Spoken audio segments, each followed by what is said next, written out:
प्यारे बच्चों, आज हम कक्षा 6 हिंदी का छठा पाठ पार नज़र के आगे का भाग पढ़ेंगे। तब छोटू को जब वो सुरक्षाकर्मी उसके घर पे छोड़ देते हैं तब उसके पापा उसको कुछ जानकारियाँ देते हैं। वो क्या क्या जानकारियाँ देते हैं उसके बारे में ये पाठ है। छोटू सुन रहा था। पापा आगे बताने लगे।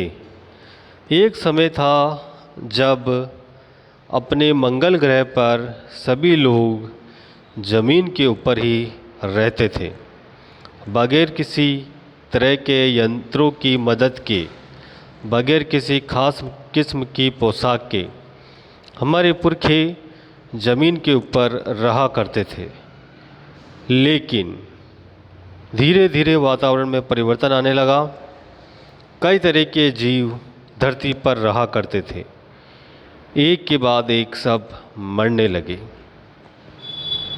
इस परिवर्तन की जड़ में था सूरज में हुआ परिवर्तन।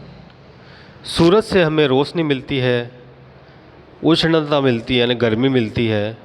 इन्हीं तत्वों से जीवों का पोषण होता है। सूरज में परिवर्तन होते ही यहाँ का प्राकृतिक संतुलन बिगड़ गया। प्रकृति के बदले हुए रूप का सामना करने में यहाँ के पशु पक्षी, पेड़ पौधे, अन्य जीव अक्षम साबित हुए। केवल हमारे पूर्वजों ने इस स्थिति का सामना किया अपने तकनीकी ज्ञान के आधार पर। हमने ज़मीन के नीचे अपना घर बना लिया, ज़मीन के ऊपर रहने लगे।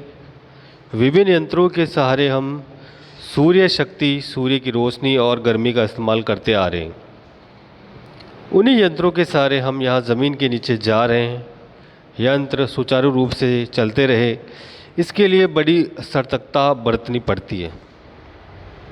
मुझ जैसे कुछ चुनिंदा लोग ही इन्हीं यंत्रों का ध्यान रखते हैं।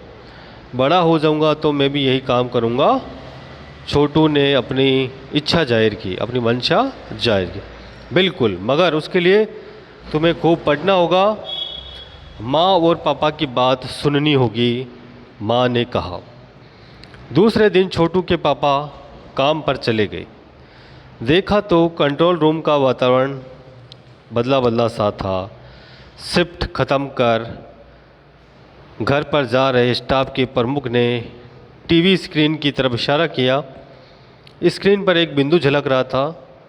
वह बताने लगा, ये कोई आसमान का तारा नहीं है, क्योंकि कंप्यूटर से पता चल रहा है कि अपनी जगह अड़िग नहीं रहा। पिछले कुछ घंटों के दौरान इसने अपनी जगह बदली है। कंप्यूटर के अनुसार ये हमारी धरती की तरफ बढ़ता चला आ रहा। अंतरिक्ष यान तो नहीं है। छोटू के पापा ने अपना संदेह प्रकट किया। संदेह हमें भी है, आप अब इस पर बराबर ध्यान रखिएगा। छोटू के पापा सोच में डूब गए। क्या सचमुच अंतरिक्ष यान होगा? कहाँ से आ रहा होगा? सौर मंडल में हमारी धरती के अलावा और कौन से ग्रह पर जीवों का अस्तित्व होगा? कैसे हो सकता है? और अगर होगा भी तो क्या इतनी प्रगति कर चुका होगा कि अंतरिक्ष यान छोड़ सके? वैसे तो हमारे पूर्वजों ने भी अंतरिक्ष यानों, उपग्रहों का प्रयोग किया था, मगर अब हमारे लिए ये असंभव है। उसके लिए आवश्यक मात्रा में ऊर्जा तो हो। काश इस नए मेहमान को नज़दीक से देखा जा सकता है। अगर वह इसी तरफ आ रहा होगा तब तो ये संभव हो सकेगा। देखें, अब अंतरिक्ष यान से एक यांत्रिक हाथ बाहर निकला। हर पल उसकी लंबाई बढ़ती जा रही थी। छोटू के पापा ने अवलोकन जारी रखा। कॉलोनी की प्रबंध समिति की सभा बुलाई गई थी। अध्यक्ष भाषण दे रहे थे। हाल ही में मिली जानकारी से पता चलता है कि 2 अंतरिक्ष यान हमारे मंगल ग्रह की तरफ बढ़ते चले आ रहे हैं। इनमें से एक अंतरिक्ष यान हमारे गिर्द चक्कर काट रहा है।